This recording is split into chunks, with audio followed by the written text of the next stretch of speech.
আসসালামু আলাইকুম প্রিয় সৌদি প্রবাসী বাংলাদেশি ভাইরা, আশা করি সবাই সুস্থ এবং ভালো আছেন। সৌদিতে হুরুপ্রাপ্ত কর্মীদের জন্য শর্ত সাপেক্ষে বৈধ হওয়ার সুযোগ এবং ইকামা ও কাফালা আইনে গুরুত্বপূর্ণ আপডেট। সৌদি আরবে বসবাসরত প্রবাসী কর্মীদের জন্য ইকামা, কর্মসংস্থান ও স্পন্সর পরিবর্তন সংক্রান্ত নিয়মে ধারাবাহিকভাবে বিভিন্ন সংস্কার ও সংশোধন করা হচ্ছে। এরই অংশ হিসেবে কাজ থেকে অনুপস্থিত বা হুরুপ হিসেবে নিবন্ধিত নির্দিষ্ট কিছু বিদেশি কর্মীর অবস্থান নিয়মের আওতায় আনার সুযোগ তৈরি হয়েছে। বিশেষ করে যেসব কর্মীর বিরুদ্ধে নির্দিষ্ট সময়ের আগে অনুপস্থিতির রিপোর্ট হয়েছে এবং যারা এখনো সৌদি আরবে অবস্থান করছেন, তাদের ক্ষেত্রে নির্ধারিত শর্ত পূরণ সাপেক্ষে নতুন নিয়োগকর্তার কাছে সার্ভিস ট্রান্সফারের ব্যবস্থা রাখা হয়েছে। সৌদি মানব সম্পদ ও সামাজিক উন্নয়ন মন্ত্রণালয়ের ঘোষণায় পেশাজীবী বিদেশি কর্মীদের অবস্থান সংশোধনের জন্য কিউয়া প্ল্যাটফর্মের মাধ্যমে উদ্যোগের কথা জানানো হয়েছে। এতে নির্দিষ্ট যোগ্যতার কর্মীরা নিয়ম মেনে নতুন নিয়োগকর্তার কাছে স্থানান্তরের সুযোগ পেতে পারেন।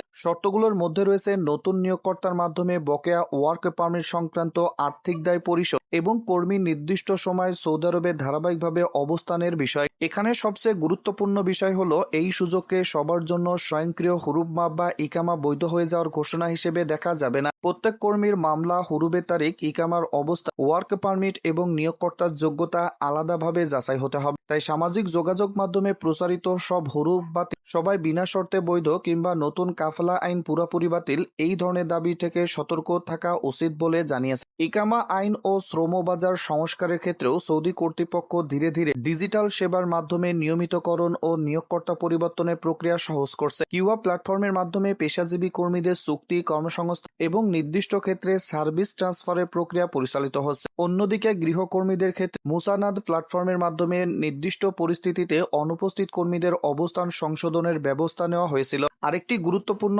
আপডেট হলো 2026 সালে সৌদি কর্তৃপক্ষ নির্দিষ্ট মেয়াদ উত্তীর্ণ ওয়ার্ক পারমিটধারী বিদেশি কর্মীদের অবস্থান সংশোধনের জন্য নিয়োগকর্তাদের অতিরিক্ত সময় দিয়েছে। প্রকাশিত তথ্য অনুযায়ী সংশ্লিষ্ট এই সুযোগের সময়সীমা 31শে ডিসেম্বর 2026 পর্যন্ত বাড়ানো হয়েছে। তবে এটি সরাসরি সব হুরুপ্রাপ্ত কর্মীর জন্য সাধারণ ক্ষমা নয়, বরং নির্দিষ্ট শ্রেণীর কর্মী ও প্রতিষ্ঠানের নিয়মিতকরণ সংক্রান্ত ব্যবস্থা। প্রবাসী কর্মীদের তাই প্রথমে নিজেদের হুরুপের ধরন, ইকামার মেয়াদ, কর্মচুক্তি এবং কিউয়া বা সংশ্লিষ্ট সরকারি সিস্টেমে বর্তমান স্ট্যাটাস যাচাই করা উচিত। যোগ্য হলে নতুন নিয়োগকর্তার মাধ্যমে নিয়ম মেনে সার্ভিস ট্রান্সফারের আবেদন করা যেতে পারে। কোনো দালালকে টাকা দিয়ে হুরুপ 100% বাতিল বা নিশ্চিত ইকামা করানোর চেষ্টা করা উচিত নয়। সর্বশেষে বলা যায়, সৌদি আরবে শ্রমবাজার সংস্কারের লক্ষ্য হচ্ছে কর্মী ও নিয়োগকর্তার অধিকার রক্ষা, চুক্তিভিত্তিক কর্মসংস্থান বাড়ানো এবং অনিয়ম কমানো। তাই হুরুপ্রাপ্ত কর্মীদের জন্য শর্ত সাপেক্ষে অবস্থান সংশোধন ও বৈধ কর্মসংস্থানে ফেরার সুযোগ গুরুত্বপূর্ণ হলেও এটিকে সর্বজনীন সাধারণ ক্ষমা হিসেবে প্রচার করা সঠিক হবে না। নতুন কোনো সরকারি ঘোষণা এলে তা সৌদি মানব সম্পদ মন্ত্রণালয়, কিউয়া, মুসানাদ বা সংশ্লিষ্ট সরকারি কর্তৃপক্ষের মাধ্যমে যাচাই করে সিদ্ধান্ত নেওয়া উচিত।